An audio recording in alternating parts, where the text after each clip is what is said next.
2014 Volkswagen Beetle wheel bearings and wheel speed sensors. Let's pop this off. They make tools for these, but I've always just done this. Are you kidding me? Well, I don't have that socket, I don't think. I'll let you know what it is. Let me go find it. I'm 2 hours behind on this job because I had to go to the parts store twice, and this is as far as I've gotten. So this crazy bolt here is an M18. So this is an M18. They have a 3-pack of a couple different sizes at O'Reilly. That's what I've got here. And then the new bolt is a 12.24 millimeter. So I also had to go and buy, because of the 4 or 5 24 millimeter sockets I have, none of them are 12 point. So, and this is so it's pre anti-seized, I'm sorry, thread locker, Loctited. I'm gonna put a little more on there, and it's torque to yield. So this one we'll talk about here in a second. This is 180 foot-pounds. I'm sorry, 148 foot-pounds, and then 180 degrees additional. So I'll do that here in a second. Yeah, so let's take this one off.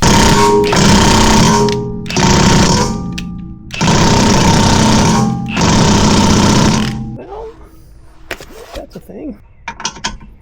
Let's get a breaker bar.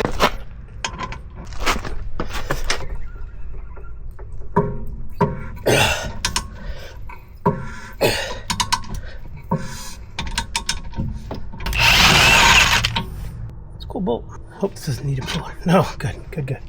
So,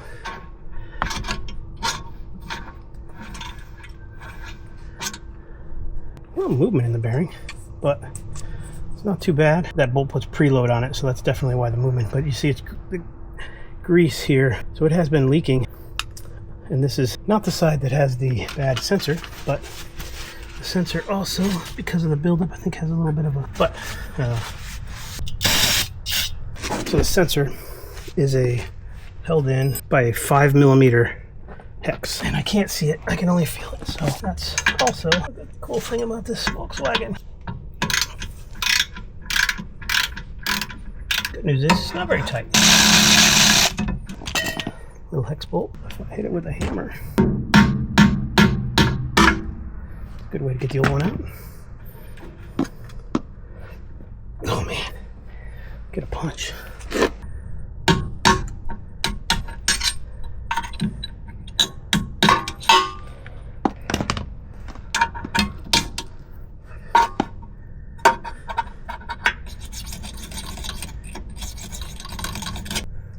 Best way to get the sensor out is reach in here and lift this tab up with the screwdriver.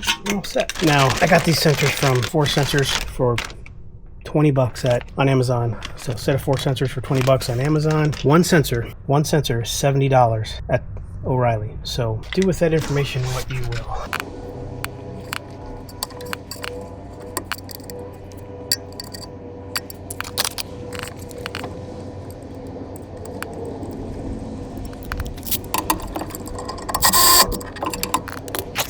Now also all this, if these sensors, these cause a lot of lights, you probably could come in here and clean this up, but this is going to continue to leak. So good that we replace it.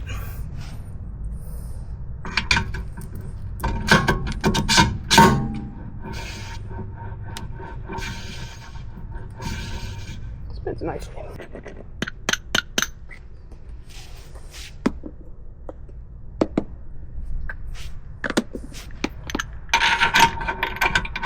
I just slid my other jack here under the suspension.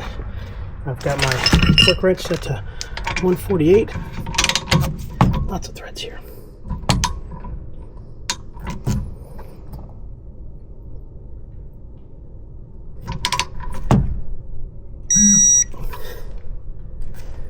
Now I'm going to go to, this one does degrees. 180.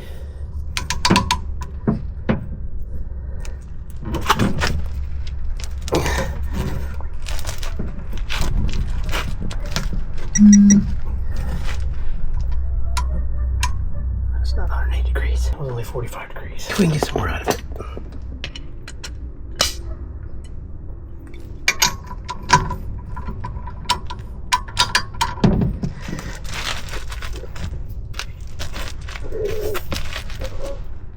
Alright, so going an extra 180 degrees is insane. This torque wrench is probably going to break if I keep trying.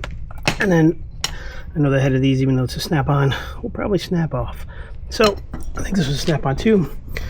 I've removed the handle to my jack.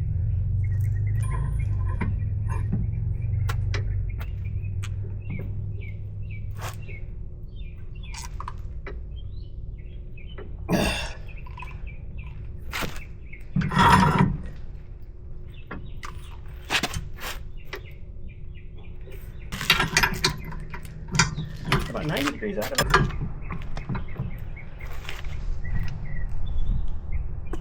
There we go. It comes with a new dust cap, but I like the old one. It's got this green. It usually helps it stay in there a little better.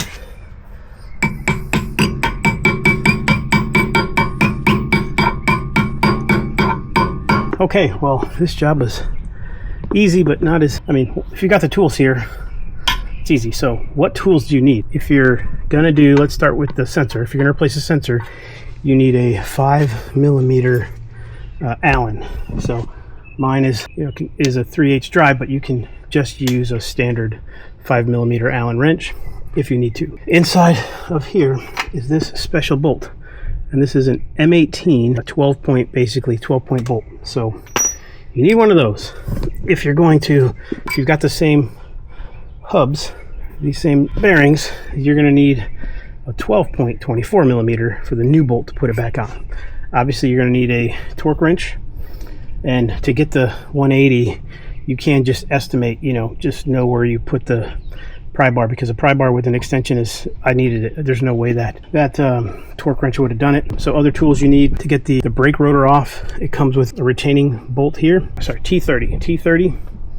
So you need a Torx 30 for this bolt, and then for the sliders, I'm going to grease these here. They have this hex on the end of this bolt, and then this bolt that goes in the back of it through the caliper.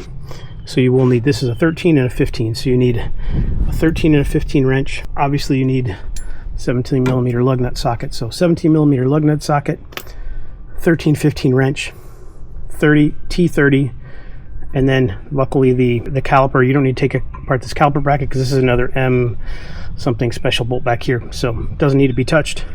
The caliper will slide, or the caliper, or the rotor will slide off, and then you are all set to M18 this one, and then 24mm 12-point back on. So that's it for this one. I'm gonna go pull the other side off. We'll take a look at it because that other side is what's throwing the code for right rear sensor. So we'll take a look at that before I close the video out, but I'm going to finish up the brakes and everything else on this, and then we will move on to the front and everything else I'm doing to this car. Okay, on this side, the sensor didn't necessarily look any worse than the other side. The wiring is good. Like I said, this one keeps saying it's the right rear is our problem, but the harness looks good. All of the connections look good. The wire is fine all the way up into the car. So I think it's okay. The problem that is different is this right here is where it reads. And look at how much dirtier this one is. So this one is a lot dirtier than the other side. There's a lot more crust here. So there's a little crustier here. So I'm guessing this buildup could have caused the problem. And obviously these new ones are completely clean. So I'm gonna clean this up good. And don't have to worry about that one, but make sure it's clean.